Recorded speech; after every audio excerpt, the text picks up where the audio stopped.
আজকে আমরা ব্যাকরণের কিছু গুরুত্বপূর্ণ প্রশ্ন নিয়ে আলোচনা করব, যে প্রশ্নগুলো তোমাদের আগামী যে এসএসসি পরীক্ষা রয়েছে সেই পরীক্ষার জন্য উপযুক্ত হতে পারে।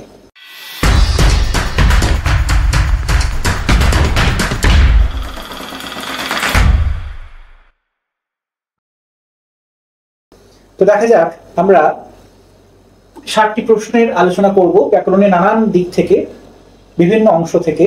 তো সেই প্রশ্নের প্রথম যে প্রশ্ন, গুগা বাবা শব্দটি হলো কি ধরনের শব্দ?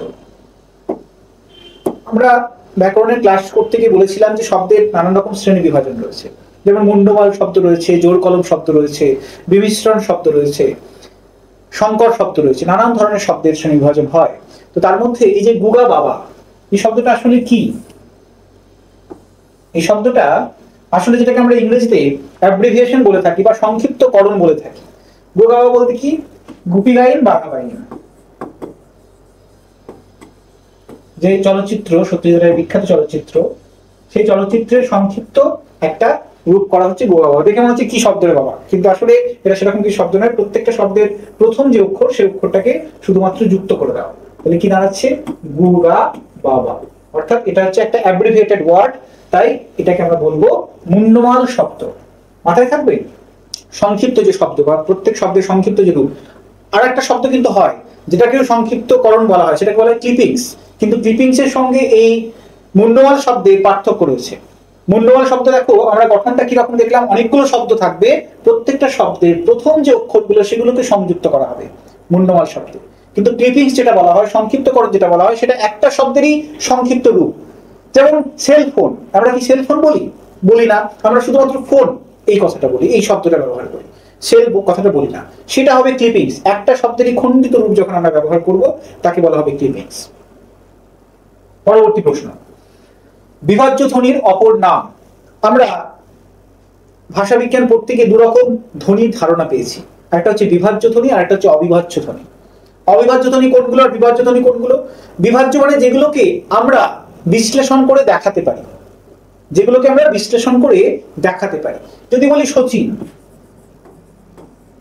সচিন এই শব্দে আমরা প্রত্যেকটা ধ্বনি সো, চিন, ইন, প্রত্যেকটা ধ্বনিকে আলাদা করে বিশ্লেষণ করে দেখাতে পারছি, তাই এটাকে আমরা বলছি বিভাজ্য ধ্বনি। কিন্তু এই সচিন নামটাকে যদি কেউ দূর থেকে ডাকে, যে সচিন এরকম করে কেউ যদি ডাকে, তাহলে এই যে চিয়ের উপরে যে জোরটা পড়ছে, যেটাকে আমরা কি বলি, একটা অ্যাকসেন্ট বলি বা পিচ বলি, সেই জোরটাকে বা সেই শ্বাসাঘাত থেকে কিন্তু আমরা ধরতে পারছি না, ধ্বনির মাধ্যমে ধরতে পারছি না, তাই সেটাকে আমরা বলবো কি অবিভাজ্য ধ্বনি। তাহলে এই বিভাজ্য ধ্বনির অপর নাম কি হবে? বিভাজ্য ধ্বনির অপর নাম হবে খণ্ডিত ধ্বনি বা খণ্ড ধ্বনি, কারণ এগুলোকে আমরা খণ্ডিত করে দেখাতে পারি। পার্শ্বিক ধ্বনি কি? আমরা এই অপশনগুলো একটু দেখে নিই, কারণ এগুলো আমাদের কাজে লাগবে পরীক্ষায়। পার্শ্বিক ধ্বনি কি? পার্শ্বিক ধ্বনি, এখানে প্রশ্ন আছে তোমাদের, পার্শ্বিক ধ্বনি কোনটা? পার্শ্বিক ধ্বনি হচ্ছে যে ধ্বনিগুলো উচ্চারণ করতে গেলে আমাদের যে শ্বাসবায়ু, সেই শ্বাসবায়ুটা জিভের আগায় বাধা পাবে না, শ্বাসবায়ু জিভের দুই পাশ দিয়ে নির্গত হবে, সেটাকে আমরা বলি পার্শ্বিক ধ্বনি। কিন্তু অন্যান্য ধ্বনির ক্ষেত্রে আমরা দেখি স্পর্শ ধ্বনি বা স্টপ সাউন্ড যেগুলো রয়েছে, সেই ধ্বনির ক্ষেত্রে আমরা দেখি যে শ্বাসবায়ু বাধা পাচ্ছে, শ্বাসবায়ু বাধা পাচ্ছে, মুখবিবরের বেরোতে গিয়ে, মুখবিবর থেকে নির্গত হতে গিয়ে একেবারে জিভের অগ্রভাগে বাধা পাচ্ছে। কিন্তু এখানে তেমনটি ঘটে না। তাড়িত ধ্বনিকে এটাকে বলা হয় ফ্ল্যাট সাউন্ড। তাড়িত ধ্বনি জিভ একেবারে মূর্ধা থেকে আছড়ে পড়ে সামনের দিকে, মূর্ধা থেকে সামনের দিকে আছড়ে পড়ে, তাই এটাকে বলা হয় ফ্ল্যাট সাউন্ড বা তাড়িত ধ্বনি। আরেকটা হচ্ছে যুক্ত ধ্বনি। যুক্ত ধ্বনি মানে কি? যেগুলো যুক্ত ধ্বনি নানান রকমের হতে পারে, সাধারণত যুক্ত ব্যঞ্জন যেগুলো তাকে বলা হয় যুক্ত ধ্বনি। এর আরেকটা নাম হয় উচ্চ ধ্বনি। পরবর্তী প্রশ্ন, থিসরাস শব্দের উৎপত্তিগত অর্থ কি? থিসরাস আসলে কি বলতো? থিসরাস আসলে একটা অভিধানকে বোঝায়। আমরা সচরাচর যে অভিধান দেখি, সেই অভিধানগুলো কি অভিধান? সেখানে আমরা কোনো একটা শব্দ, তার অর্থটা পাই, এবং আমরা আর কি পাই? সেই শব্দের গঠনটা দেখবে ব্র্যাকেটে লেখা থাকে। সাধারণ যে অভিধানগুলো, তোমরা সংসদের অভিধান দেখো কিংবা হরিচরণ বন্দ্যোপাধ্যায়ের অভিধান দেখো, সেখানে তোমরা কি দেখবে? যে শব্দের অর্থ আমরা পাবো এবং তার গঠনটা, ধরো কোন ধাতু রয়েছে, কি কি প্রত্যয় রয়েছে, সেই জায়গাটা আমরা পাবো, অর্থ এবং গঠন। কিন্তু সেখানে কি আমরা কোন শব্দের বিপরীত শব্দ পাই? পাই না। আমরা কি পাই? হয় প্রতিশব্দ পাই, নয় বিপরীত কি পাই? একই রকম শব্দ পাই, কিন্তু বিপরীতার্থক যে শব্দ সেই শব্দগুলো সেখানে থাকে না। থিসরাস এমন একটা অভিধান যেখানে প্রতিশব্দ এবং বিপরীতার্থক শব্দের উপরেই নির্ভর করে। বোঝা গেল? তাই থিসরাস শব্দের ব্যুৎপত্তিগত অর্থ কি? এটা আসলে একটা অভিধান। ঠিক আছে। আদি অর্থের তুলনায় পরিবর্তিত অর্থের ব্যাপকতা কমে যায় যখন, তখন সেই শব্দার্থ পরিবর্তনকে বলে সংকোচন, প্রসার, রূপান্তর নাকি উন্নতি। যখন একটা শব্দ সেটা একটা বৃহৎ অর্থে প্রযুক্ত হতো, বৃহৎ অর্থে প্রযুক্ত হতো। যেমন ধরো গাং, গাং থেকে তো গঙ্গা আসছে। গাং যে কথাটা, গাং বলতে কি যে কোনো নদীকে কিন্তু বোঝায়, যে কোনো নদী। কিন্তু গাং থেকে যখন গঙ্গা আসছে তখন কি আর যে কোনো নদীকে বোঝালো না, সেটা একটা নির্দিষ্ট নদী হয়ে গেল। তাহলে এখানে কি অর্থের প্রসারিত হলো? অর্থটা প্রসারিত হলো নাকি অর্থটা সংকুচিত হলো? অবশ্যই অর্থটা সেখানে সংকুচিত হলো, কারণ এটা নির্দিষ্ট নদীর নাম বোঝাচ্ছে। তাহলে এটাকে আমরা কি বলবো? এটাকে বলবো শব্দার্থের সংকোচন। এখানে দেখো কোনো শব্দ দিয়ে প্রশ্ন আসেনি, একেবারে বিষয়বস্তু থেকে প্রশ্ন এসেছে, সংজ্ঞা থেকে প্রশ্ন এসেছে। কোনটি রূপবৈচিত্র্য নেই? তোমাদের পদ পড়া থেকে আমি বলেছিলাম যে অধিকাংশ পদে নানান রূপবৈচিত্র্য হয়। রূপবৈচিত্র্য বলতে কি বোঝায়? রূপবৈচিত্র্য হচ্ছে পদান্তর। রূপবৈচিত্র্য হচ্ছে পদান্তর। ঠিক আছে। তো কোনটি রূপবৈচিত্র্য নেই? অব্যয়, বিশেষ্য, সর্বনাম নাকি বিশেষণ? অব্যয়, বিশেষ্য, সর্বনাম নাকি বিশেষণ? আমরা জানি যে পদের মধ্যে কোন পদের রূপবৈচিত্র্য হয় না?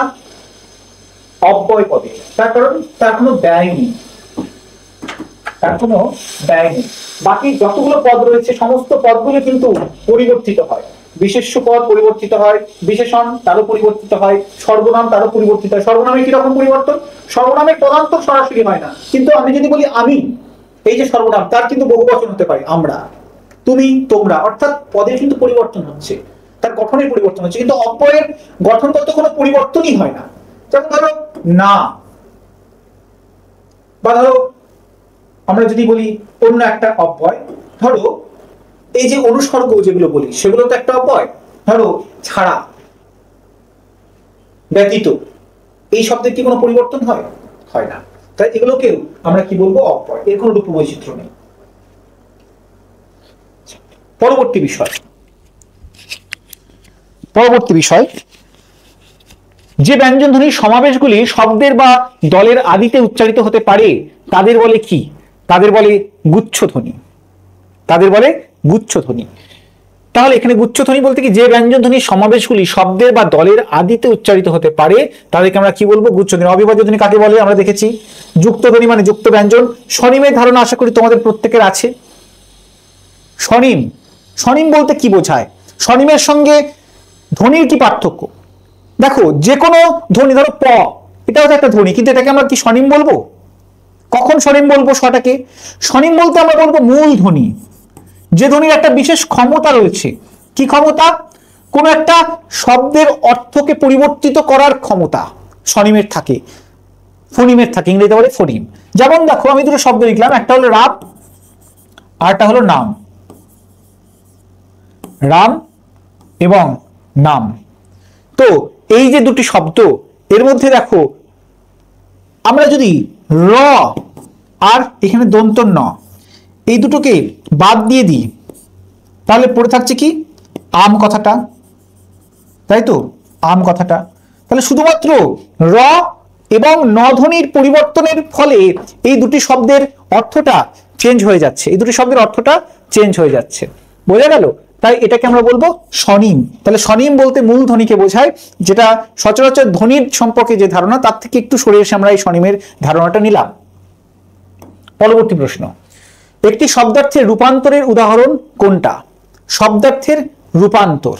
দেখো শব্দার্থের রূপান্তর বলতে আমরা কি বুঝি? যে শব্দের অর্থ আগে প্রচলিত ছিল তার তুলনায় অন্যরকম একটা অর্থ প্রচলিত থাকবে, অন্যরকম একটা অর্থ প্রচলিত থাকবে। যদি কুমোর দেখি, এই শব্দের কোনো রকম অর্থের পরিবর্তিত হয়নি। অন্ন যদি দেখি, অন্ন ছিল খাদ্য, যে কোনো খাদ্যকে অন্ন বোঝাতো, কিন্তু এখন অন্ন বলতে কি বোঝায়? অন্ন বলতে ভাত বোঝায়, তার মানে নির্দিষ্ট একটা খাদ্যকে বোঝাচ্ছে। এটা কি হলো? এটাও অর্থের সংকোচ হচ্ছে। প্রদীপ শব্দের বিষয় যদি দেখি, প্রদীপ প্রদীপ বলতে কি বোঝাতো? প্রদীপ বলতে যে কোনো আলোকে বোঝাতো, যে কোনো আলো।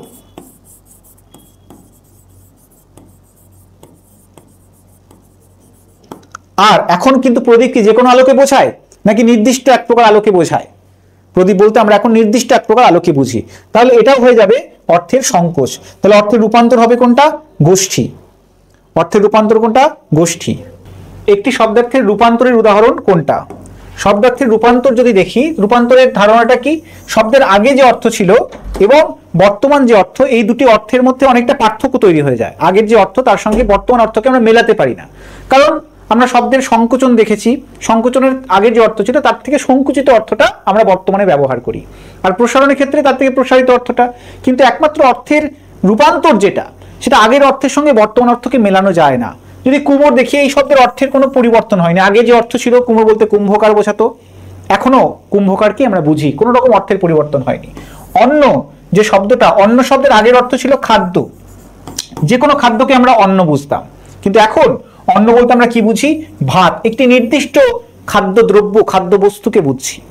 তাই এটাকে আমরা বলছি শব্দার্থের সংকোচ। প্রদীপ শব্দের যদি অর্থ দেখি, আচ্ছা প্রদীপটা কি ধরনের শব্দ বলতো? প্রদীপ শব্দটা কি ধরনের? এখানে শব্দার্থের কি ধরনের পরিবর্তন ঘটেছে?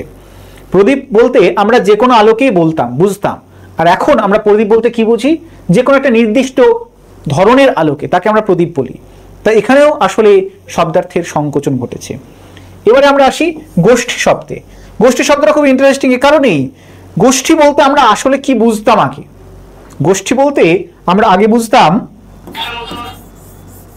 গোচারণ ভূমি।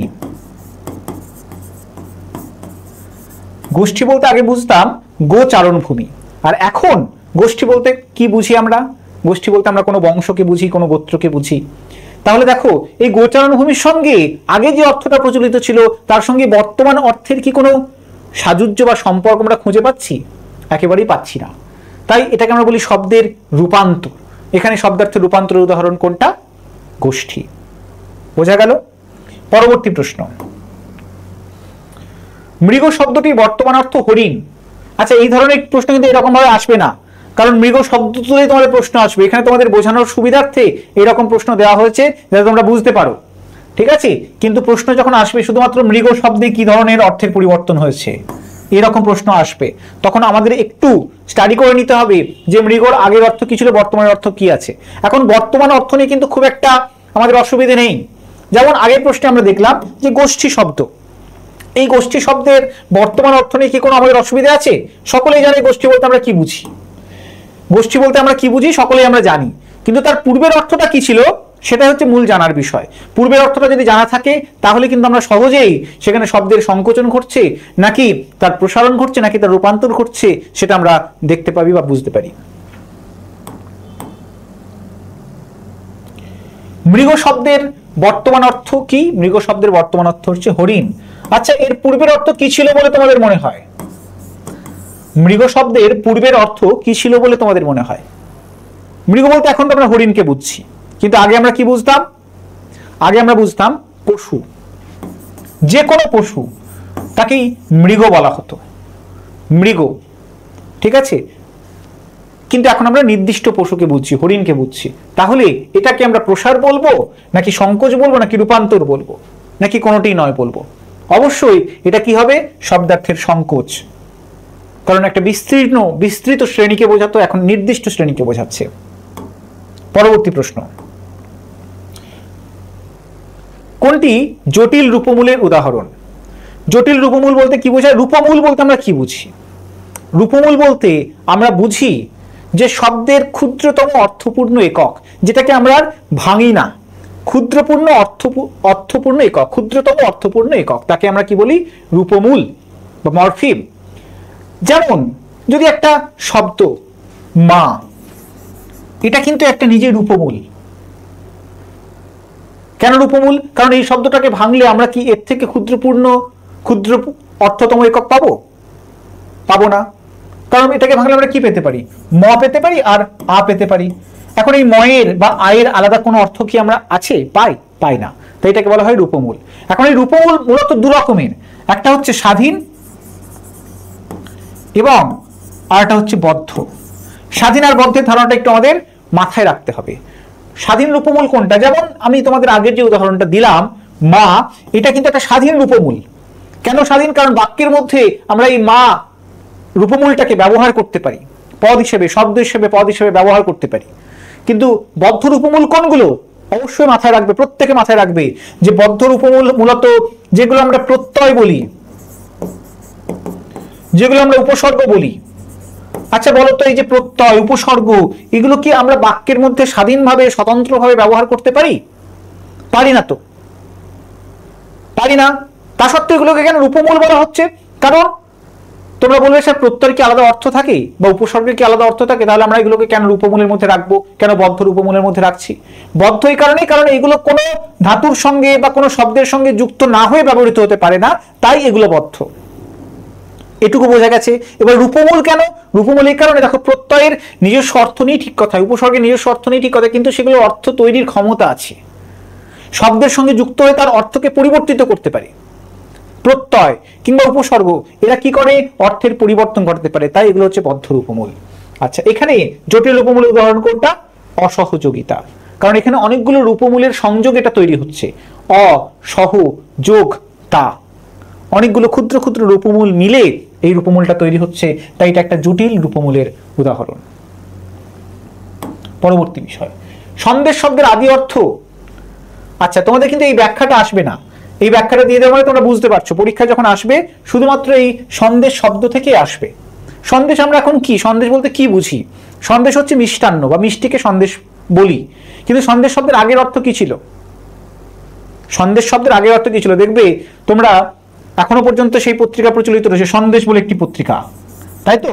কার হাত ধরে প্রচলিত হয়েছিল? সত্যজিৎ রায়ের হাত ধরে। পরবর্তীকালে তার ছেলে সন্দীপ রায়ও কিন্তু সন্দেশ পত্রিকার প্রকাশ করেছেন। তো এই যে সন্দেশ, সেই পত্রিকার যে নাম, সন্দেশ বলতে কি বোঝায়? মিষ্টান্ন বোঝায়? সেটা তো নয়। সন্দেশ বলতে আসলে ওর যে পূর্বের যে অর্থ ছিল সেই অর্থ অনুসারে কিন্তু পত্রিকার নামকরণ করা হয়েছিল। সেটা কি? সন্দেশ বলতে বার্তা। এখন অর্থের পরিবর্তনটা কিভাবে হচ্ছে সেটা খেয়াল করো। আগে কি বলা হতো? সন্দেশ দেওয়া হলো, যে লোকটিকে আমি সন্দেশ পাঠালাম, মানে বার্তা পাঠালাম। কিন্তু দেখো, কোনো বার্তা পাঠানোর সঙ্গে সঙ্গে একটা প্রচলন ছিল, লোক সংস্কার ছিল যে ধরো শুভ কোনো বার্তা পাঠানো হচ্ছে, তখন মিষ্টান্ন তার সঙ্গে প্রেরণ করা হতো। ফলে সন্দেশ কথার শব্দের অর্থটা পরিবর্তিত হয়ে যাচ্ছে এবং পরিবর্তিত যে অর্থ দাঁড়াচ্ছে সেটা হয়ে যাচ্ছে মিষ্টান্ন। অথচ এই বার্তার সঙ্গে মিষ্টান্নের কোনো সরাসরি সম্পর্ক নেই। তাই এটা কোন ধরনের অর্থের পরিবর্তন? আমরা কি সম্পর্কিত করতে পারি? বার্তার সঙ্গে মিষ্টান্নের কি কোনো অর্থগত সংযোগ খুঁজে পায় না তো। অথচ একটা ঐতিহাসিক সূত্রে কিন্তু এই অর্থের পরিবর্তনটা ঘটছে, তাই এটাকে আমরা বলবো অর্থের রূপান্তর। কোন ধরনের শব্দের পরিবর্তন? অর্থের রূপান্তর। ল্যাশ কথাটির পূর্ণরূপ হলো। আচ্ছা, এই যে ধারণাটা কে দিয়েছিলেন তোমরা একটু কমেন্ট করো তো। এই ল্যাশ ধারণাটা কিংবা ল্যাড, এই যে ধারণা কে দিয়েছিলেন? কোন বিখ্যাত ভাষাবিজ্ঞানী দিয়েছিলেন? আশা করি তোমরা অনেকেই পারবে। বিখ্যাত ভাষাবিজ্ঞানী নোয়াম চমস্কি। যদিও শুধুমাত্র তাকে ভাষাবিজ্ঞানী বলা ভুল, কারণ নানান বিষয় নিয়ে তার চিন্তা ভাবনা। শুধুমাত্র ভাষাবিজ্ঞানী চিন্তা করেছেন এমন নয়, ঠিক আছে? রাষ্ট্রবিজ্ঞানেও চিন্তা করেছেন, রাজনীতি নিয়ে চিন্তা করেছেন এবং বিখ্যাত বিখ্যাত গ্রন্থ রচনা করেছেন নানান বিষয়ের। তো ল্যাড এবং ল্যাশের ধারণা তোমরা প্রত্যেকেই আছে। এবং আর একটা ধারণা তিনি দিয়েছিলেন যে ইউনিভার্সাল যে গ্রামার,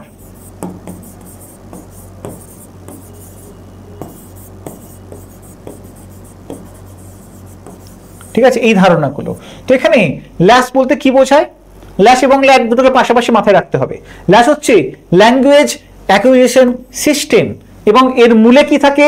এর মূলে থাকে, যেমন ধরো কম্পিউটার, তার মধ্যে সফটওয়্যার থাকে, তো কম্পিউটারের মধ্যে সফটওয়্যার থাকে, সেই সফটওয়্যারটা একটা সিস্টেম বা একটা প্রোগ্রামকে সে চালু রাখে। তেমনই ল্যাড, ল্যাঙ্গুয়েজ অ্যাকুইজিশন যে ডিভাইস, সেই ডিভাইসের মধ্যে ল্যাঙ্গুয়েজ অ্যাকুইজিশন সিস্টেমটা থাকে, যে আসলে কোন একটা ল্যাঙ্গুয়েজকে অ্যাকোয়ার করতে সহায়তা করে। বোঝা গেল? ঠিক আছে। পরবর্তী প্রশ্ন, শব্দের রূপান্তরের অন্য নাম কি? এটা বেশ একটা মজার প্রশ্ন, কারণ শব্দের প্রসার বা সংকোচন এগুলো তো অন্য কোনো নাম নেই। শব্দের রূপান্তরের অন্য একটা নাম রয়েছে, সেটা কি? শব্দের সংক্রমণ, বা সংক্রমণ কথাটা না বলে শব্দের সংক্রম বলা হয়। দেখবে অনেক সময় এই কথাটাও বলা হয় শব্দের সংক্রম, সংক্রমণ না দিয়ে সংক্রম কথাটাও দিতে পারে। আর অর্থ সংশ্লেষ, তাহলে এর মধ্যে কোনটা? অর্থের প্রসার, অর্থের সংকোচ, অর্থের সংক্রমণ নাকি অর্থের সংশ্লেষ? অবশ্যই অর্থের সংক্রম। ঠিক আছে, সংক্রম আর সংশ্লেষ এই দুটো শব্দ অর্থ যেন গুলিয়ে না যায়। পার্শ্বিক ধ্বনি, পার্শ্বিক ধ্বনি কাকে বলে তার উদাহরণ দিয়েছিলাম। কাকে বলে সেই সংজ্ঞাটা তোমাদের বলেছি যে পার্শ্বিক ধ্বনি। এখন তোমরা নিজেরাই উচ্চারণ করে বলো তো যে পার্শ্বিক ধ্বনি এর মধ্যে কোনটা হতে পারে। পার্শ্বিক ধ্বনি কি বললাম? যে ধ্বনিগুলো উচ্চারণ করতে গেলে শ্বাসবায়ু জিভের আগায় বাধাপ্রাপ্ত হচ্ছে না, বরং জিভের দুই পাশ দিয়ে নির্গত হয়ে যাচ্ছে। তো এর মধ্যে পার্শ্বিক ধ্বনি কোনটা? ল, র, দ নাকি স? কোনটা পার্শ্বিক ধ্বনি? অবশ্যই এই লটা হচ্ছে পার্শ্বিক ধ্বনি। কারণ রটা কি ধ্বনি? তোমরা বলো, রটা কি ধ্বনি? বলো তো রটাকে কি ধ্বনি বলা হয়? র, র, র। উচ্চারণ করো। রটাকে আমরা বলি কম্পিত ধ্বনি।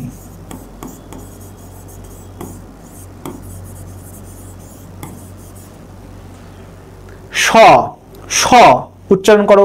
স, সটাকে কি ধ্বনি বলা হয়? তালব্য ধ্বনি, তালব্য ধ্বনি। ঠিক আছে,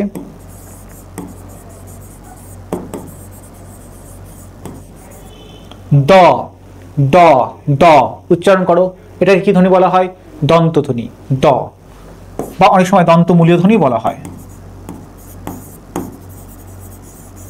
ঠিক আছে, তাহলে পার্শ্বিক ধ্বনি কোনটা? ল। পরবর্তী প্রশ্ন, তুলনামূলক ভাষাবিজ্ঞানের সূত্রপাত করেন কে? তোমরা জানো যে ভাষাবিজ্ঞানের নানান শ্রেণী বিভাজন রয়েছে।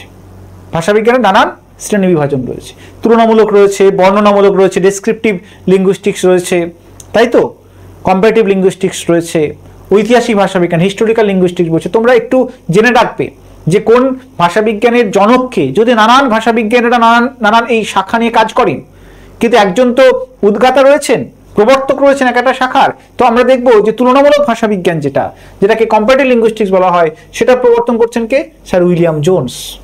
এখান থেকে কিন্তু প্রশ্ন হয়, স্টার মার্ক দিয়ে লিখে রাখবে। ঠিক আছে, বিভিন্ন ভাষাবিজ্ঞানের শাখার জনককে আমরা এখানে কয়েকটা দেখব, আমাদের প্রশ্নের মধ্যে আসবে। বাকিগুলো তোমরা নিজেরাও একটু দেখে নেবে বিষয়গুলো, এবং অবশ্যই মাথায় রাখবে। আমরা একটু আগে পড়লাম, ঠিক আছে, অন্য শব্দের অর্থগত যে পরিবর্তনের জায়গাটা। তাহলে এখানে অন্য শব্দে যে অর্থ পরিবর্তন সেটা কিভাবে ঘটছে? অন্য শব্দের অর্থের যে পরিবর্তন সেটা কি ধরনের পরিবর্তন? অন্ন বলতে আমরা কি দেখেছিলাম? খাদ্যবস্তুকে বুঝেছিলাম। অন্ন হচ্ছে খাদ্যবস্তু। আর অন্নের বর্তমান অর্থ কি? বর্তমান অর্থ হচ্ছে ভাত। অন্নের বর্তমান অর্থ হচ্ছে ভাত। তাহলে বলো, তোমরাই বলো যে এখানে অর্থের রূপান্তর নাকি অর্থের প্রসার নাকি অর্থের উন্নতি নাকি অর্থের সংকোচ, কি ঘটছে? অবশ্যই অন্য শব্দে অর্থের সংকোচ ঘটছে। ঠিক আছে, দেখো উন্নতি আর অবনতির জায়গাটা অনেক সময় গুলিয়ে যায়। অনেক এমন শব্দ আছে যেখানে আমাদের মনে হতে পারে যে হ্যাঁ, তোমরা তখন বলতে পারো যে হ্যাঁ স্যার, এই শব্দে তো অর্থের উন্নতি ঘটছে, অর্থের প্রসার কোথায়? এরকমও অনেক শব্দ তোমরা পাবে যেখানে অর্থের উন্নতির সঙ্গে অর্থের প্রসারের গন্ডগোল তৈরি হবে। ঠিক আছে, কিন্তু আমাদের মাথায় রাখতে হবে।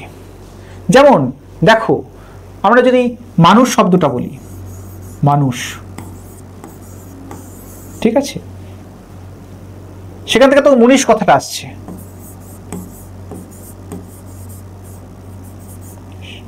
তো এর মধ্যেও আমরা দেখব যে মানুষ আর মুনিশের মধ্যে কি ধরনের অর্থের পরিবর্তন ঘটছে।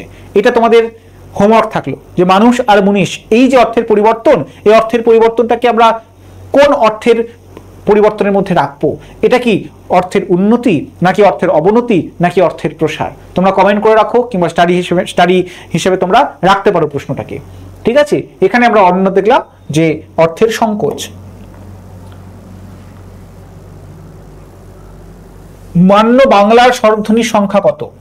দেখো, স্বরধ্বনির সংখ্যা যদি বলে, মান্য বাংলায় স্বরধ্বনির সংখ্যা যদি বলে, তাহলে আমরা মৌলিক স্বরধ্বনি যেগুলো পড়েছি সেগুলোকেই গণ্য করব, বা সেই সংখ্যাটাকে গণ্য করব। আর মৌলিক স্বরধ্বনি কতগুলো? মৌলিক স্বরধ্বনি হচ্ছে 7টি। কি কি? তোমাদের পড়া থেকে বারবার এই যে একটা ছক তোমাদের বলি, সেই ছকটা কি? উল্টানো পিরামিডের মতো। তোমরা একটু খাতায় নোট করবে। ঠিক আছে, এই ছকটা তোমাদের বলি, ই, এ, আ, অ, ও, উ। এই যে মৌলিক স্বরধ্বনি, এবং এই মৌলিক স্বরধ্বনি নানান রকম নামকরণ রয়েছে, যেগুলো তোমরা অবশ্যই দেখে রাখবে। তোমাদের ক্লাসেও বলেছিলাম এবং এখনো বলছি যে নেক্সট পরীক্ষার জন্য নানান স্বরধ্বনি, নানান রকম নামকরণ রয়েছে, সেই নামগুলো তোমাদের অবশ্যই মাথায় রাখতে হবে, যে কোনটা উচ্চ স্বরধ্বনি, কোনটা নিম্ন স্বরধ্বনি, কোনটা মধ্য স্বরধ্বনি, কোনটাকে আমরা সংবৃত বলি, কোনটাকে অসংবৃত বলি। এবং শুধু তাই নয়, আমি ডিটেলসে যাচ্ছি না, তোমরা অবশ্যই মাথায় রাখবে, বা নেক্সট পরীক্ষা যেটা আছে এসএসসি পরীক্ষা, তার জন্য কিন্তু খুব খুব ইম্পর্টেন্ট টপিক, স্টার মার্ক দিয়ে লিখে রাখো। যে বিষয়টা আরো একটা মাথায় রাখার, শুধুমাত্র যে কোনো একটা ধ্বনি দিয়ে দিল এবং তোমাদের বললো যে কোনটা কি ধ্বনি, এটা কি ধ্বনি, শুধু তাই নয়, এর পাশাপাশি আরো একটা বিষয় মাথায় রাখতে হবে। দেখবে অনেক সময় তোমাদের বলে যে জিভের অবস্থান অনুসারে স্বরধ্বনি কয় প্রকার। তোমাদের অনেক সময় দেবে যে মুখবিবরের আকারের উপরে স্বরধ্বনি কয় প্রকার বা কতগুলো শ্রেণীর। তাই শুধুমাত্র এইটাকে মাথায় রাখলে হবে না যে কোন স্বরধ্বনিটি কোন শ্রেণীর মধ্যে পড়ছে, কোনটা সংবৃত কোনটা অসংবৃত। এর পাশাপাশি এটাও তোমরা একটু দেখে রাখবে যে জিভের অবস্থান অনুসারে স্বরধ্বনি কয় প্রকার। এই ধরনের প্রশ্ন কিন্তু আসার সম্ভাবনা আছে পরবর্তী এসএসসি পরীক্ষায়। ঠিক আছে, জীবের অবস্থান অনুসারে কয় প্রকার, মুখবিবরের গঠন অনুসারে কয় প্রকার। ঠিক আছে, তো এগুলো খুব ইম্পর্টেন্ট।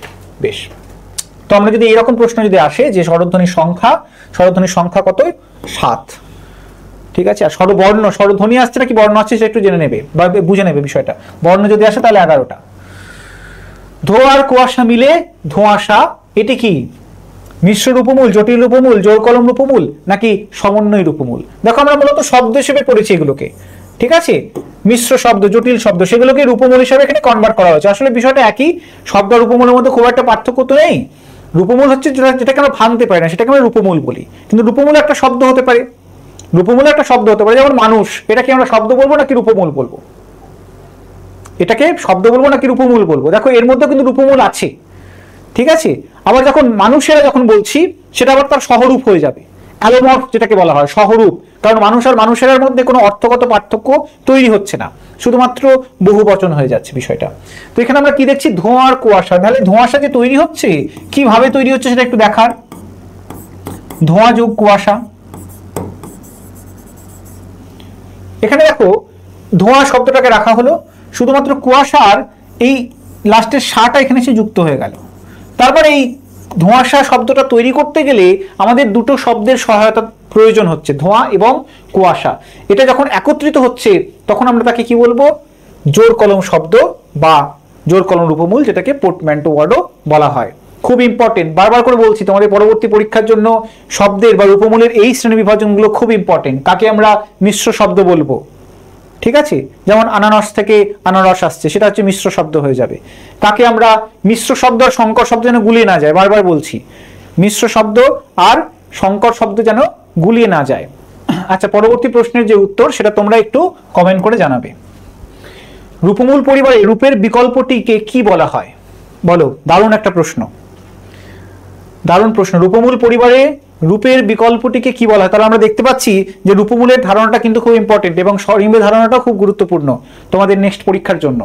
তাই এই জায়গাটাকে একটু ভালো করে পড়ে বা দেখে যাবে।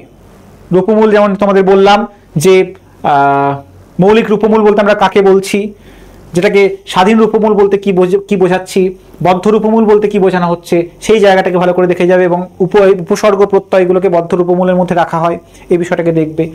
আর রূপমূল পরিবারের রূপের বিকল্পটিকে কি বলা হয়, একটু আগেই তোমাদের আমি বললাম, তোমরা একটু কমেন্ট করে জানাও কি হতে পারে।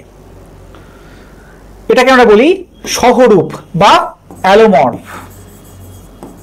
ঠিক আছে, অ্যালোমর্ফ মানে একটু আগে তোমাদের বললাম, ধরো মানুষ আর মানুষেরা, অ্যালোমর্ফকে চিনবে কিভাবে? অ্যালোমর্ফ মানে দুটোর অর্থ একই হবে, কিন্তু দেখো মানুষ আর মানুষেরা এর কি অর্থগত কোনো পরিবর্তন হচ্ছে? শুধুমাত্র বহু বচন হয়ে যাচ্ছে, এটা বলবে হ্যাঁ স্যার বহু বচন তো হয়ে যাচ্ছে, কিন্তু মূল যে অর্থটা ছিল, মানুষের যে অর্থ আর মানুষের যে অর্থ, অর্থগতভাবে একই আছে, শুধুমাত্র তার গঠনটা পরিবর্তিত হয়ে যাচ্ছে। যখন এইরকম আমরা গঠনগত পরিবর্তন পাবো, ঠিক আছে, তাকে আমরা কি বলবো, অ্যালোমর্ফ বা সহরূপ।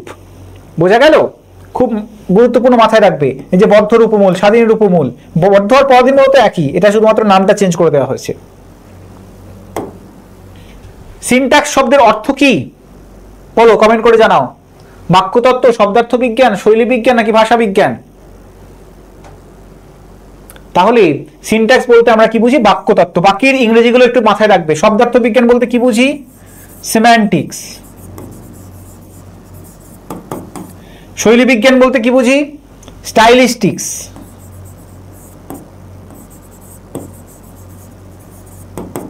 ঠিক আছে? আর ভাষা বিজ্ঞান কি? লিঙ্গুইস্টিক্স। সিনট্যাক্স হলো কি? বাক্যতত্ত্ব। পরবর্তী প্রশ্ন, দৈর্ঘ্য, শ্বাসাঘাত, জ্যোতি ও সুরতরঙ্গ এটা কি ধরনের ধ্বনি? বলো, কমেন্ট করো। দৈর্ঘ্য, শ্বাসাঘাত, জ্যোতি ও সুরতরঙ্গ এটা কি ধরনের ধ্বনি? এটা বিভাজ্য ধ্বনি, অবিভাজ্য ধ্বনি, স্বরধ্বনি নাকি ব্যঞ্জন ধ্বনি? বলো। এটা হচ্ছে অবিভাজ্য ধ্বনি। তোমাদের একটু আগে বললাম কোনটাকে আমরা বিভাজ্য ধ্বনি বলি, কোনটাকে আমরা অবিভাজ্য ধ্বনি বলি। যেটাকে সেগ্রিগেট করা যায়, যেটাকে আলাদা করা যায়, সেটাকে আমরা কি বলি? সেটাকে বলি বিভাজ্য ধ্বনি। আর অবিভাজ্য ধ্বনি কোনগুলো? যেগুলোকে আলাদা করতে পারছি না। ঠিক আছে? যেগুলো আমি কি বললাম, যেটা শ্বাসাঘাত, যেটাকে আমরা বলা হয় শ্বাসাঘাত, কিংবা এখানে আরো কতগুলো দেখো শ্বাসাঘাত আছে, পিচ বলা হয়। জ্যোতি, যেটা কবিতার ক্ষেত্রে আসে, জ্যোতি, সেটা হচ্ছে কি? অবিভাজ্য ধ্বনি। ছেদ, ছেদটা মূলত গদ্যের ক্ষেত্রে আসবে, কবিতার ক্ষেত্রে জ্যোতি আসবে। সুরতরঙ্গ, দৈর্ঘ্য, এগুলো কি? এগুলো সবই হচ্ছে অবিভাজ্য ধ্বনির মধ্যে পড়বে। পরবর্তী প্রশ্ন, আদর্শ অভিধানে কতগুলি স্তর থাকে? খুব সুন্দর একটা প্রশ্ন। আদর্শ অভিধানে কতগুলি স্তর থাকে? দেখো, অভিধান সম্পর্কিত প্রশ্নগুলো একটু জেনে রাখবে এবং ইংরেজিটা একটু জেনে রাখো যে অভিধান যে বিদ্যা তাকে কি বলা হয় বলো তো? প্রশ্ন হতে পারে কিন্তু। অভিধান বিদ্যাকে আমরা কি বলি? বলি লেক্সিকোগ্রাফি। ঠিক আছে? লেক্সিকোগ্রাফিকে বলা হয় অভিধান বিদ্যা। ইম্পর্টেন্ট একটা বিষয়, নোট করে নিতে পারো। তো আদর্শ অভিধানে কতগুলি স্তর থাকে? আমরা অভিধান সম্পর্কিত আরেকটা প্রশ্ন দেখেছিলাম, থিসরাস বলে যে শব্দটা, সেটা কি ধরনের অভিধান? কি ধরনের অভিধান? এখানে আমরা দেখছি অভিধানে কতগুলো স্তর। দেখো, মূলত 3টে স্তর থাকে। একটু মাথায় রাখবে যে তার একটা অর্থগত স্তর থাকে এবং তার একটা গঠনগত স্তর থাকে, গঠনগত স্তর, এবং তার একটা অন্বয়গত স্তর থাকে। ঠিক আছে? এই 3টে স্তর নিয়ে মূলত অভিধান তৈরি হয়। বোঝা গেল? গঠনের অর্থের দিকটা আমরা পাচ্ছি, থিসরাসও সেখানে পেয়েছিলাম অর্থের দিক।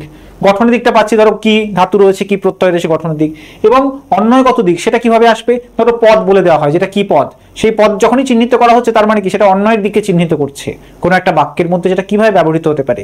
বিশেষণ পদ যদি বলে, বিশেষ্য পদ, তাহলে আমরা বুঝতে পারি যে সেই পদটাকে আমরা কিভাবে বাক্যের মধ্যে ব্যবহার করব। যদি সেই বিশেষণ বা বিশেষ্য কিংবা সর্বনাম ধরো চিহ্নিত করে দেওয়া থাকলো না এবং অন্য একটা ভাষাভাষীর মানুষ সেই অভিধানটা পড়তে আসছে, তার ফলে সে কিন্তু অন্যের দিকটা বুঝবে না। তোমরা বলতে পারো যে হ্যাঁ স্যার, অভিধানের মধ্যে তো বাক্য থাকে না, তাহলে আমরা অন্য দিকটা কিভাবে বুঝবো? আমরা কিন্তু অন্য দিকটা বুঝি ওই পদ চিহ্নিতকরণের মাধ্যমে। বোঝা গেল? বেশ, পরবর্তী প্রশ্নে আমরা আসি। বলো, কমেন্ট করে বলো দেখি কি হতে পারে। খুব সুন্দর প্রশ্ন। ভাষা উপভাষার উপলক্ষ অনুযায়ী যে বদল হয় তাকে কি বলে? দারুণ প্রশ্ন, বলো কি বলে? তোমাদের কয়েক সেকেন্ড সময় দিচ্ছি, তোমরা একটু কমেন্ট করে জানাও। ভাষা এবং উপভাষার উপলক্ষ অনুযায়ী যে বদল হয়, তোমাদের ভাষা এবং উপভাষা পড়তে গিয়ে বারবার একটা কথা আমি তোমাদের বলি যে ভাষা হচ্ছে একটা অ্যাবস্ট্রাক্ট ধারণা। এটা কিন্তু আধুনিক ভাষা বিজ্ঞান বলছে, তোমরা পুরনো ব্যাকরণ বইয়ে কিন্তু এই বিষয়টা পাবে না। ভাষা উপভাষাকে এক করে দেখা হয়। ভাষা হচ্ছে একটা অ্যাবস্ট্রাক্ট ধারণা, যেটা আমরা একটু আগে বললাম নোয়াম চমস্কি সম্পর্কে, তারাও একই কথাই বলছেন যে ভাষা হচ্ছে একটা সিস্টেম, যে ল্যাঙ্গুয়েজ অ্যাকুইজিশন ডিভাইস আমাদের মধ্যে থাকে, যে ল্যাঙ্গুয়েজ অ্যাকুইজিশন সিস্টেম আমাদের মধ্যে থাকে, সে যে ধারণাটা আমাদের মধ্যে তৈরি করে, যে সিস্টেমটা আমাদের মধ্যে তৈরি করে। আমরা যখন বাংলা ভাষায় কথা বলি তখন ভালো করে ভেবে দেখো তো, আমি যখন ধরো বাক্য বলে যাচ্ছি অনর্গল, আমি কি ব্যাকরণটা কিভাবে আমি কি সাজাচ্ছি যে কোন বাক্যের পরে কোন বাক্য বলবো, কোন শব্দের পরে কোন শব্দ রাখবো? কিন্তু এক্ষুনি তোমরা ইংরেজি ভাষা বা অন্য কোনো ভাষা ধরো শিখছো, শিক্ষার মানে শেখার মধ্যে রয়েছো, সেই ভাষায় কথা বলতে যাও, তোমার মধ্যে ব্যাকরণটা খোঁচা মারবে। কোন শব্দের পরে কোন শব্দ বসাবো, এটা ঠিক হলো তো, কোনটা আইএনজি বসাবো, কোনটা ইডি বসাবো, খোঁচা মারবে তো প্রতি মুহূর্তে ব্যাকরণটা। তাহলে খোঁচা মারছে মানেটা কি? আমাদের যে ল্যাঙ্গুয়েজ অ্যাকুইজিশন ডিভাইস সেটাকে অ্যাকোয়ার করতে পারিনি। আমরা যে ভাষা পরিবেশের মধ্যে বড় হই, সেই ভাষা পরিবেশের মধ্যে খুব স্বাভাবিকভাবেই সেই ভাষাগুলো আমরা গ্রহণ করি। তো এখানে আমরা কি দেখছি যে ভাষা এবং উপভাষা, ভাষা হচ্ছে অ্যাবস্ট্রাক্ট, আর তার যে প্র্যাকটিক্যাল যে রূপ সেটাকে আমরা উপভাষা বলি। আসলে যেটার অস্তিত্ব রয়েছে সেটা উপভাষা, ভাষাটা আমাদের মনের মধ্যে থাকে, উপভাষাটা তার বাস্তব অস্তিত্ব রয়েছে। এবং ভাষা উপভাষার মধ্যে পার্থক্য তো থাকে, কারণ উপভাষার অনেকগুলো রূপ তৈরি হয়ে যায়। উপভাষা আছে বলে আমরা ওই প্রাচীন ভারতীয় আর্য থেকে নব্য ভারতীয় আর্য পর্যন্ত পেয়েছি বিষয়গুলো। তো উপভাষার যে প্র্যাকটিক্যাল রূপ, তাহলে পার্থক্য থাকে। এখন বিভিন্ন ভাষাভাষী মানুষের মধ্যেও বিভিন্ন রকম উপভাষা প্রচলিত রয়েছে, সেটা তোমরা জানো। শুধু তাই নয়, আরো বিষয়টা যদি একটু ডেপথে দেখা যায়, একটা মানুষ একই উপভাষার অন্তর্গত একটা মানুষ, আমি যদি ধরি নারী উপভাষার অন্তর্গত একটা মানুষ, সেই মানুষের মধ্যে নারী পুরুষের ভাষার মধ্যে পার্থক্য আছে। একটা শিক্ষিত মানুষ আর একটা শ্রমজীবী মানুষের ভাষার মধ্যে পার্থক্য আছে।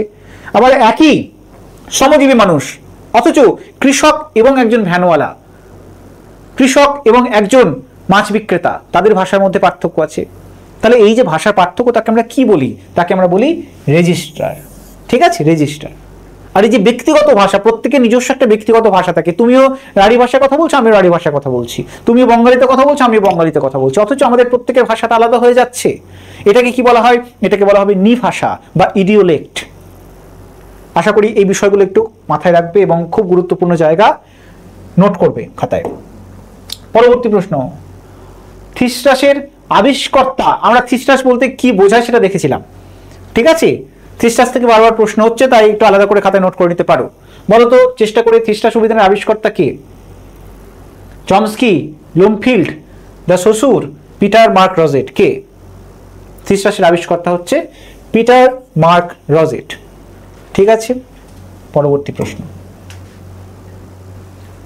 ল ধ্বনিটি কি ধ্বনি? আমরা একটু আগে দেখলাম ল ধ্বনিটি কি ধ্বনি, আমি আর রিপিট করছি না। পার্শ্বিক ধ্বনি, এগুলো কি তোমাদের বলতে হবে? তোমরা নিজেরাই বলো। অঘোষ মহাপ্রাণের একটা উদাহরণ দাও। অঘোষ মহাপ্রাণ, দেখো বারবার করে বলছি, এই জায়গাটা গুরুত্বপূর্ণ। আমরা মহাপ্রাণ ধ্বনি আলাদা করে পড়ি, ঘোষ অঘোষ ধ্বনি আলাদা করে পড়ি, কিন্তু পরীক্ষায় কিন্তু এই ধরনের প্রশ্ন হওয়ার খুব সম্ভাবনা আছে। দুটোকে একত্রে জুড়ে দিয়ে আসতে পারে। আমরা শুধুমাত্র মহাপ্রাণ ধ্বনি পড়েছি, তাড়িত ধ্বনি পড়েছি, কিন্তু যদি তাড়িত মহাপ্রাণ বলা হয় তখন একটু গুলিয়ে যেতে পারে আমাদের। নেক্সট পরীক্ষায় বারবার করে বলছি, এই ধরনের প্রশ্নগুলো খুব ইম্পর্টেন্ট। অঘোষ মহাপ্রাণ, ঘোষ মহাপ্রাণ, ঠিক আছে, তাড়িত মহাপ্রাণ, এই জায়গাগুলো। তাহলে তোমরা উদাহরণ কমেন্টে বলো যে অঘোষ মহাপ্রাণ একটা উদাহরণ দাও। ধরো একটা বর্গ, ক বর্গ, ক খ গ ঘ ঙ, এটা একটা বর্গ, 5টা ধ্বনি রয়েছে। এই 5টা ধ্বনির মধ্যে দেখো আমরা অল্পপ্রাণ মহাপ্রাণ কোনটাকে বলি? খটাকে এবং ঘটাকে। দ্বিতীয় এবং চতুর্থটাকে আমরা মহাপ্রাণ বলি। তার সঙ্গে যদি অঘোষ যুক্ত করি, ঘোষ কোনটা আর অঘোষ কোনটা? কটা হচ্ছে অঘোষ, প্রথমটা হচ্ছে অঘোষ। খটা কি? ক খ গ, দেখো ক আর খ এই দুটোই হচ্ছে অঘোষ। গ ঘ ই এই তিনটা হচ্ছে ঘোষ, এই তিনটে হচ্ছে ঘোষ। তাহলে তোমাদের বলছে যে অঘোষ মহাপ্রাণ, অঘোষ মহাপ্রাণ তাহলে কোনটা হবে? খ ধ্বনিটা। একটু ভালো করে চিহ্নিত করার চেষ্টা করবে।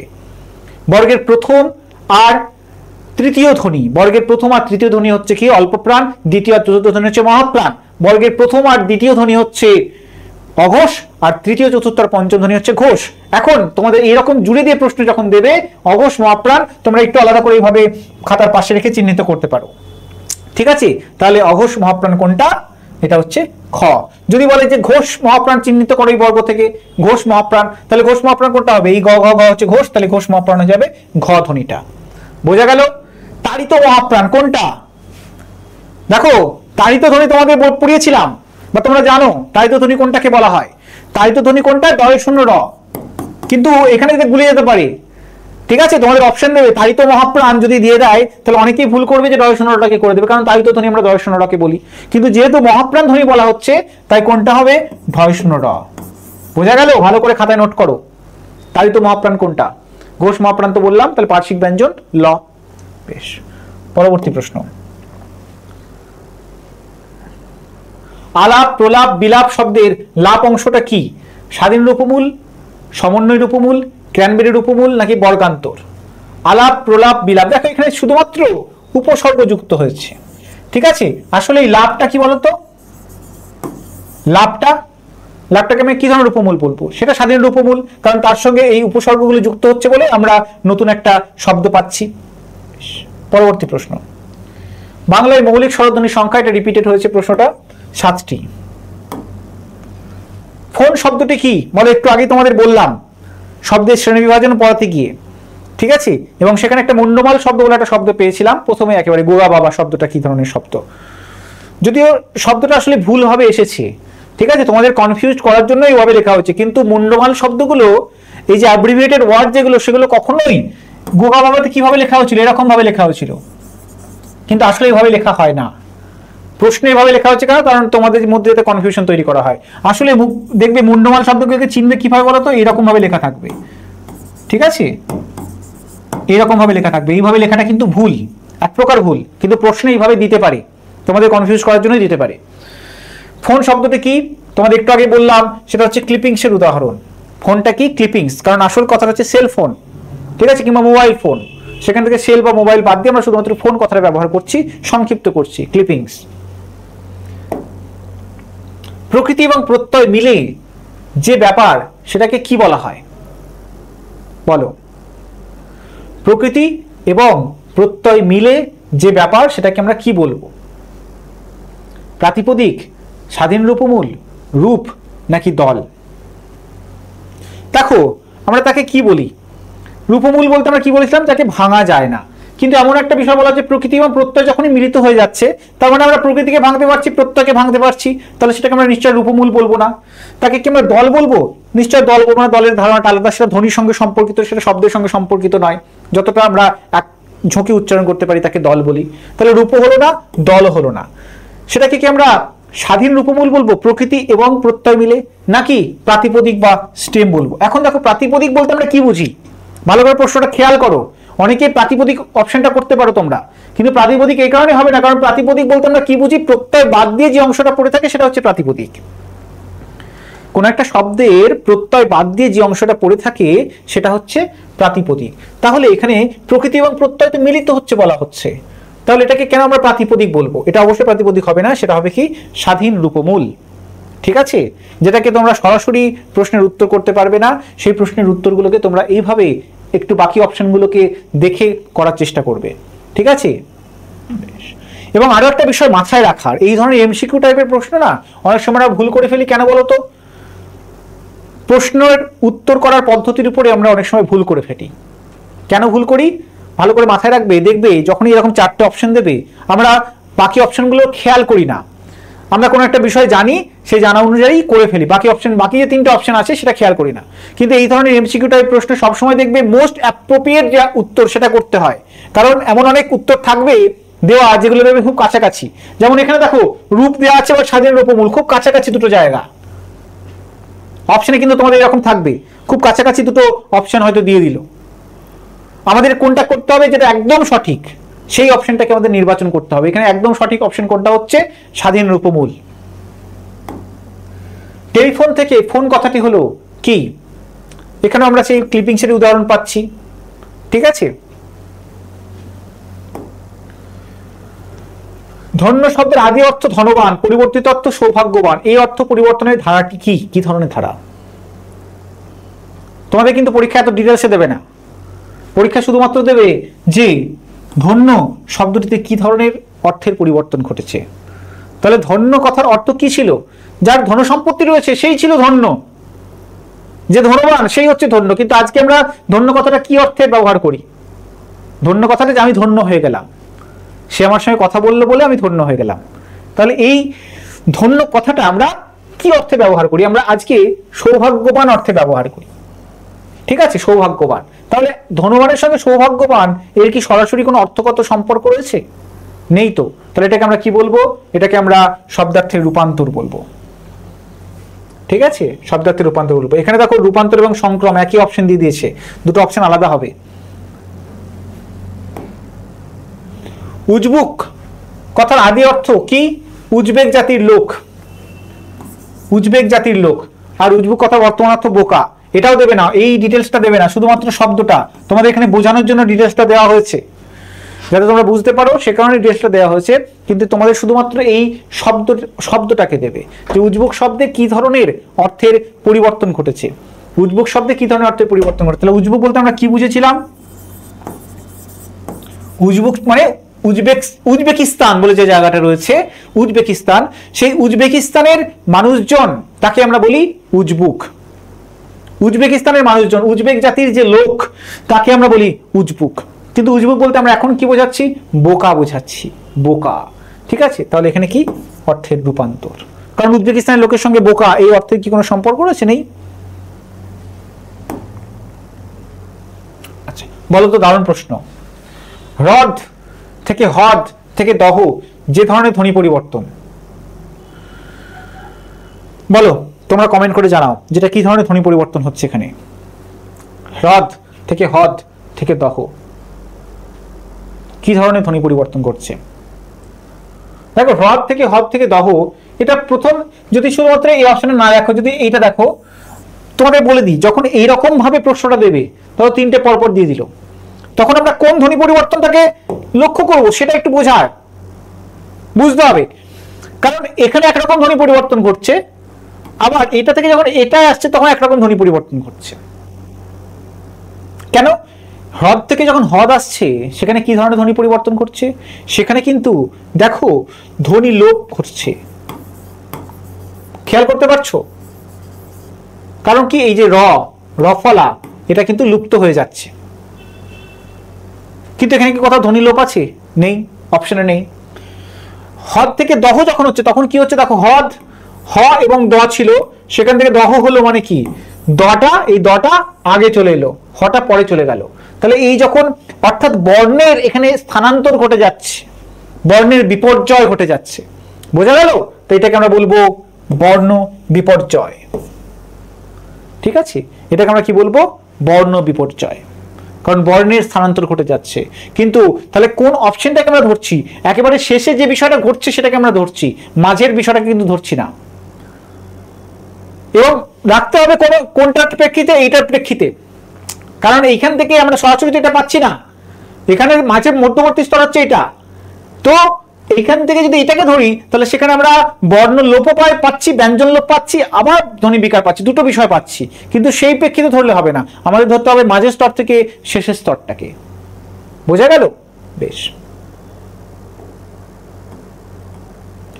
পরবর্তী প্রশ্ন। অভ্যন্তর থেকে ভিতর যে ধরনের ধ্বনি পরিবর্তন, বলতো অভ্যন্তর থেকে ভিতর কি ধরনের ধ্বনি পরিবর্তন? ব্যঞ্জন লোপ, স্বরসঙ্গতি, মধ্য স্বরলোপ নাকি আদি স্বরলোপ? অভ্যন্তর থেকে ভিতর কি ঘটছে আমাদের একটু খেয়াল করে দেখার। হ্যাঁ, তোমরা বলবে স্যার এখানে তো অভ্যন্তরের অটা লুপ্ত হয়ে যাচ্ছে, তার মানে এটা হচ্ছে আদি স্বরলোপ। হতে পারে তো, এটা হচ্ছে আদি স্বরলোপ। তাহলে এটা কি হিসাবে ধরবো? আদি স্বরলোপ বলবো নাকি মধ্য স্বরলোপ বলবো নাকি স্বরসঙ্গতি বলবো নাকি ব্যঞ্জন লোপ বলবো? দেখো অ থেকে অটা মুছে যাচ্ছে না ঠিক কথায়, কিন্তু আরো একটা রূপান্তর ঘটছে, ভালো করে খেয়াল করে দেখো। দেখো দন্তন নয় তয় ছিল, কিন্তু এর মধ্যে দন্তনটা লুপ্ত হয়ে যাচ্ছে ত। যখনই কোনো ব্যঞ্জন লোপ ঘটবে তখন কিন্তু আমাদের ওই ব্যঞ্জন লোপটাকে প্রাধান্য দিতে হবে, স্বরলোপের তুলনায় ব্যঞ্জন লোপটাকে বেশি প্রাধান্য দিতেই হবে। দেখো দুটো অপশনই আছে, স্বরলোপ আছে আবার ব্যঞ্জন লোপ আছে, আবার আদি স্বরলোপ আছে, দুটো অপশনই কিন্তু আছে। হ্যাঁ, তাই একটু আগেই তোমাদের যেটা বললাম যে কোন একটা প্রশ্নের উত্তর যখন করবে তখন সব থেকে তোমাদের যেটা একেবারে মোস্ট অ্যাপ্রোপ্রিয়েট উত্তর যেটা, সেটা তোমাদের নির্বাচন করতে হবে। এখানে এই অপশনের মধ্যে আমরা আদি স্বরলোপ পাই, ব্যঞ্জন লোপ পাই। এবার তোমরা বলবে স্যার এখানে দুটো অপশনই পাচ্ছি, আমি কোন অপশনটাকে নির্বাচন করব? তাহলে কি বললাম, যেটা মোস্ট অ্যাপ্রোপ্রিয়েট সেটা, যখন কোনো একটা বাক্যে শব্দের মধ্যে যখন আমরা ধ্বনিলোপ দেখব, সেখানে যদি স্বরলোপ হয় আবার ব্যঞ্জন লোপ হয়, তাহলে সেখানে ব্যঞ্জন লোপ যেটা সেটাকে প্রাধান্য দেব। ঠিক আছে, এই ব্যঞ্জন লোপটাকে প্রাধান্য দেব। নি থেকে নয়ন যে ধরনের ধ্বনি পরিবর্তন হয়েছে, কি ধরনের ধ্বনি পরিবর্তন? নি থেকে নয়ন বলো, এটা কি সম্প্রসারণ হয়েছে? সম্প্রসারণ হয়নি। এটা কি বৃদ্ধি হয়েছে? বৃদ্ধি হয়নি। দেখো দীর্ঘই ছিল, নি যুক্ত অন, সেখান থেকে আমরা পাচ্ছি নয়ন। কি ঘটছে? কি ঘটছে? দেখো এখানে আসলে অন্তঃস্থ শ্রুতি ঘটছে, একটা অন্তঃস্থ শ্রুতি ঘটছে। ঠিক আছে, আসলে এটা গুণ, এর মধ্যে বৃদ্ধি ঘটছে না বা সম্প্রসারণ ঘটছে না, এর মধ্যে কি হচ্ছে? এর মধ্যে গুণ হচ্ছে। ঠিক আছে, ভাষার ধ্বনিগত একটা নিজস্ব পরিবর্তন ঘটছে, যেটাকে বলা হয় গুণ। মাত্রাদেশ শব্দটার সন্ধি বিচ্ছেদ করো, মাত্রাদেশ শব্দের সন্ধি বিচ্ছেদ করো। কি ধরনের শব্দ? মাত্রাদেশ। বলো, মাত্রাযুক্ত দেশ, মাত্রযুক্ত আদেশ নাকি মাতৃযুক্ত আদেশ?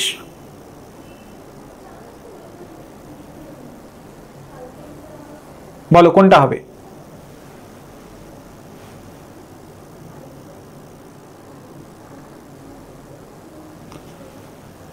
এখানে হবে মাতৃযুক্ত আদেশ। কারণ তোমরা জানো এই সন্ধির নিয়মটা তোমরা পড়েছো স্বরধ্বনি সন্ধি পড়তে গিয়ে, রি এর সঙ্গে যদি অ কিংবা আ বা অন্য কোনো স্বরধ্বনি থাকে তাহলে এই রিটা রফলা হয়ে যায়। যেমন পিতৃযুক্ত অনুমতি, পিতৃনুমতি। পিতৃযুক্ত অনুমতি কি? পিতৃনুমতি। তাহলে কি হয়ে যাবে? রফলা হয়ে যাবে। এবং রফলা হচ্ছে, দেখো মাতৃ, তাহলে এটা কি হয়ে গেল? তয় রিটা তয় রফলা হয়ে গেল, তয় রফলা করে দিলাম। পরবর্তী যে স্বরধ্বনি আদেশ আছে তাহলে কি হবে? আ হয়ে যাবে, মাত্রাদেশ।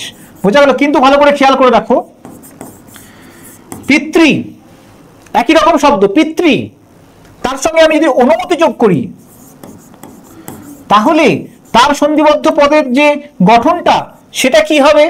সেটা কি রকম হবে? সেটা হয়ে যাবে, রি আছে রফলা করে দিলাম, এবার আমরা আ দেব নাকি অ দেব? পিত্রানুমতি নাকি পিতৃনুমতি? কি হবে? ভালো করে দেখো, রিটা রফলা হয়ে গেল, তারপরে যে স্বরধ্বনিটা আছে বা যে স্বরবর্ণটা আছে, অস্বরবর্ণ আছে, ফলত এখানে কিন্তু আর আ যুক্ত হবে না, শুধুমাত্র অই থাকবে। তাহলে শব্দটা হয়ে যাবে পিতৃনুমতি। একই রকম শব্দ, একই রকম তার গঠন, কিন্তু সন্ধির নিয়মটা না জানলে কিন্তু এই শব্দটাকে আমরা তৈরি করতে পারবো না।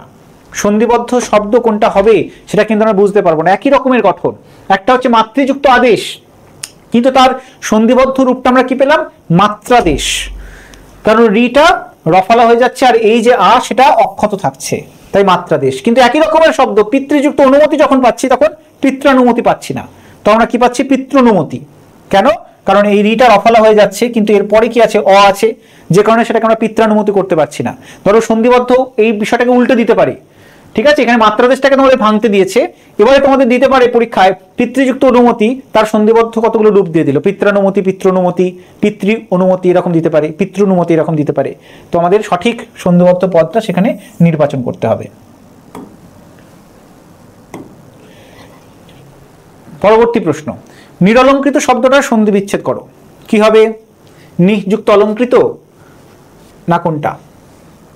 দেখো এরকম বড় শব্দ যখন দেবে না তবে জানবে যে তার মধ্যে অনেক টুকরো টুকরো উপাদান আছে, ঠিক আছে? এই যে বিষয়টা, এটা কিন্তু ভুল নয়। নিযুক্ত অলঙ্কৃত যদি করে সেটাও কিন্তু নিরলঙ্কৃত হয়, কিন্তু এটা কেন আমরা অপশন হিসেবে নির্বাচন করবো না? কারণ ওই কারণে নির্বাচন করবো না, তোমাদের একটু আগে বললাম, যেটা সব থেকে অ্যাপ্রোপ্রিয়েট সেটা নির্বাচন করতে হবে। এটাও কিন্তু ভুল নয়, সন্ধির নিয়ম অনুসারে এটাও ঠিক, এটা একেবারে ঠিক নয়, ঠিক আছে? কিন্তু দুটো অপশন সঠিক হচ্ছে, এটাও সঠিক আবার এটাও সঠিক, কিন্তু সন্ধির নিয়ম অনুসারে কোনটা রাখবো যেটাকে সব থেকে মোস্ট অ্যাপ্রোপ্রিয়েট? নিযুক্ত অলংযুক্ত কৃত। কারণ অলঙ্কৃত এটাকে তো আবার আমরা ভাঙতে পারি, এর মধ্যেও তো একটা সন্ধি রয়েছে। তাই বারবার বলছি, যখন তোমরা কোনো অপশন নির্বাচন করবে বাকি অপশনগুলো একটু দেখে নেবে, ঠিক আছে? হয়তো কোনো একটা সঠিক অপশনে তুমি নির্বাচন করছো কিন্তু তার থেকেও একটা সঠিক অপশন আছে, সেটাকে তোমাদের খুঁজে বার করতে হবে। ভার্গব কি হবে? বলো, উত্তর দাও। ভার্গযুক্ত স্ন, ভ্রীযুক্ত স্ন নাকি ভৃগুযুক্ত স্ন? খুব স্বাভাবিক, ভার্গব কথাটা কোথা থেকে আসছে? আমি বিদ্রোহী ভৃগু, ভগবান বুকে এঁকে দিই পদচিহ্ন, তাই তো? তো সেই ভৃগু থেকে আসছে ভার্গব, ভৃগু যুক্ত স্ন, মানে ভৃগুর বংশধর। এই যে স্ন, এটাকে কি বলা হয়? এটাকে বলা হয় অপত্যার্থক প্রত্যয়, ঠিক আছে? মাথায় থাকবে, প্রশ্নটা হতে পারে যে স্ন কিংবা স্নয় জফল এগুলোকে কি প্রত্যয় বলে? অপত্যার্থক, মানে কি? কোনো সন্তান বোঝায় বা কোনো বংশধর বোঝায়। ভৃগুর বংশধর হচ্ছে ভার্গব, ঠিক আছে? পরবর্তী প্রশ্নে আসি। সমীকরণ শব্দটির কি ধরনের প্রত্যয়? দারুণ প্রশ্ন, স্টার মার্ক দিয়ে লিখে রাখো। এই ধরনের প্রশ্ন হওয়ার কিন্তু প্রবল সম্ভাবনা রয়েছে, কারণ নেক্সট যে পরীক্ষাটা ছিল 11-12 পরীক্ষা না, 11-12 পরীক্ষা, তাই এই ধরনের প্রত্যয় বারবার বলছি খুব আসবে। এর মূলে কি প্রত্যয় থাকে বলো তো? চি প্রত্যয়। প্রত্যেকে খাতায় নোট করো এবং দেখে নেবে যে চি প্রত্যয়টা কিভাবে ব্যবহৃত হয়। চি প্রত্যয় কখনো নিজে নিজে কোনো একটা ধাতুর সঙ্গে ব্যবহৃত হতে পারে না, তার আগে বিশেষ পদ্ধতি রয়েছে চি প্রত্যয় ব্যবহার করার। যেমন দেখো, চি প্রত্যয় পরে যে ধাতু থাকে আমরা সাধারণত কি দেখি?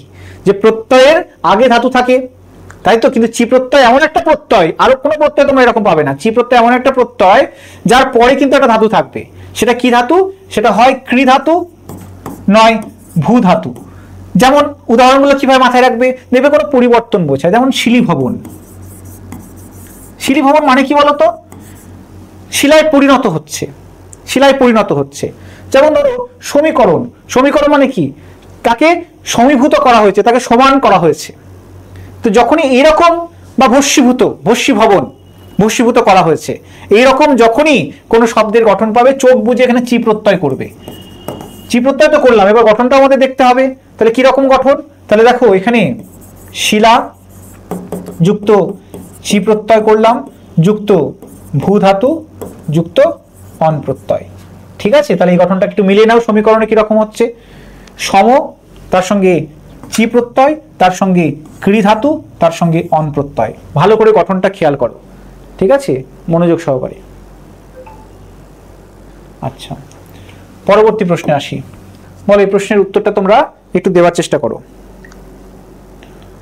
ক্ষয়িষ্ণু শব্দটার প্রত্যয় কি, ক্ষয়যুক্ত ইষ্ণু, ক্ষীযুক্ত ইষ্ণু, ক্ষয়যুক্ত ইষ্ণু নাকি ক্ষীয়যুক্ত ইষ্ণু? অনেকে ক্ষয়যুক্ত ইষ্ণু করে দিতে পারে, ঠিক আছে, কিন্তু এটা ঘটছে কি ক্ষীযুক্ত ইষ্ণু, ক্ষয়িষ্ণু। পরবর্তী প্রশ্ন, কলম শব্দের বর্তমান অর্থের সঙ্গে আদি অর্থের কি পার্থক্য? দারুণ একটা প্রশ্ন, খাতায় নোট করো, আসার সম্ভাবনা আছে। কলম শব্দ আসলে বলো তো, কলম কথাটা কোত্থেকে আসছে? আজকে আমরা কলম বলতে কি বুঝি? কলম বলতে পেনকে বুঝি, কিন্তু পেন কি ধরনের পেন? যে কোনো পেন, সেটা ডট পেন হতে পারে, সেটা তোমার ফাউন্টেন পেন হতে পারে, নানান রকমের পেনকে আমরা কিন্তু কলম বলি। যে কোনো একটা পেন পড়েছে এটাকে আমরা কলম বলবো, অথচ এটা ডিজিটাল পেন, একে আমরা কলম বলবো। কিন্তু আদিতে কলম বলতে কি বোঝাতো? দেখবে পাখির যে পালক বা স্বর যেটাকে বলা হয়, সেই স্বরের কলম বা খাগের কলম, একটা নির্দিষ্ট কলমকে বোঝাতো, নির্দিষ্ট ধরনের কলমকে বোঝাতো। কিন্তু এখন যে কোনো ধরনের কলমকে বোঝাচ্ছে। তাহলে এটা কি হবে? তাহলে আদিতে অর্থ কি ছিল? স্বর। কলম শব্দের আদি অর্থ কি ছিল? স্বর বা খাগ আসতে পারে। মুড়ি শব্দটা কি ধরনের শব্দ? দেশি, তদ্ভব, চীনা নাকি বিদেশি? কমেন্ট করো, একটু কমেন্ট করে বলো যে মুড়ি শব্দটা কি ধরনের শব্দ। মুড়ি শব্দটা হচ্ছে দেশি শব্দ।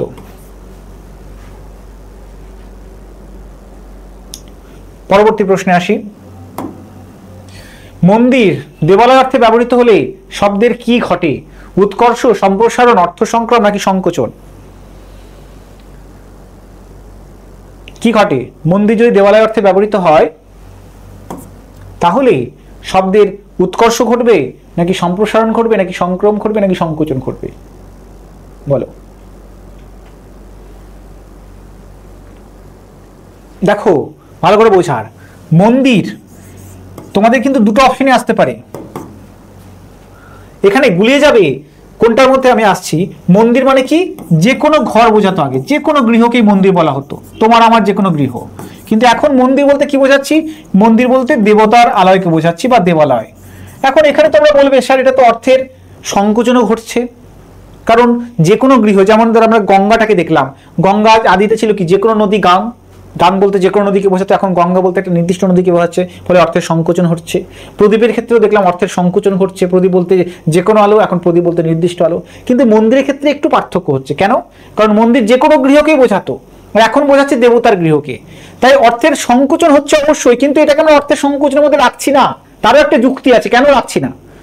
অর্থের সংকোচন তো অবশ্যই হচ্ছে, যে কোনো গৃহ সেখানে দেবতার গৃহ, কিন্তু আসলে এটা কি?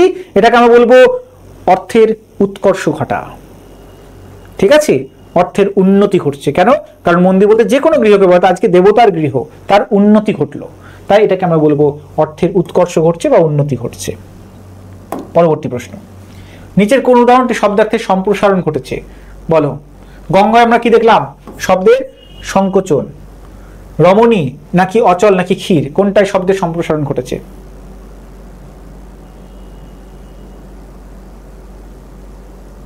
বলো তো।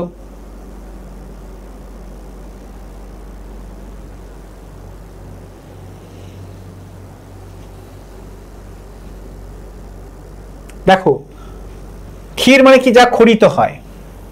ক্ষীর মানে যা খরিত হয়, কিন্তু এখন ক্ষীর বলতে কি বোঝায়?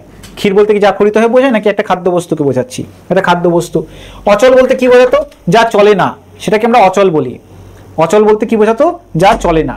কিন্তু পর্বত সেও চলে না, কিন্তু এখানে কি শব্দের সংকোচন ঘটছে, শব্দের সংকোচন ঘটছে। কারণ যে কোনো অচল বস্তুকেই তো আমরা অচল বলতে আমরা যে কোনো অচল বস্তুকে বোঝাতাম, কিন্তু পর্বত সেও একটা অচল বস্তু, কিন্তু তাকে অচল বলতে আমরা পর্বতকে বোঝাচ্ছি। তাহলে একটা শব্দার্থের সংকোচন। তাহলে কোনটা হবে? রমণী। শব্দের সম্প্রসারণ বলেছে, রমণী। রমণী মানে কি? যেটা রমণীয় তাকে বলা হতো রমণী, কিন্তু এখন রমণী বলতে আমরা কি বুঝি? নারীকে বুঝি। সংকোচন, এই শব্দার্থের সম্প্রসারণ বলেছে। ঠিক আছে, এখন রমণী বলতে কি বোঝায়? যে কোনো নারীকে আমরা রমণী বলি। ঠিক আছে, শব্দার্থের সম্প্রসারণ ঘটেছে। চাতুর্য শব্দটির অপকর্ষের পূর্বে যে অর্থ ছিল, এটা একটু খাতা নোট করবে।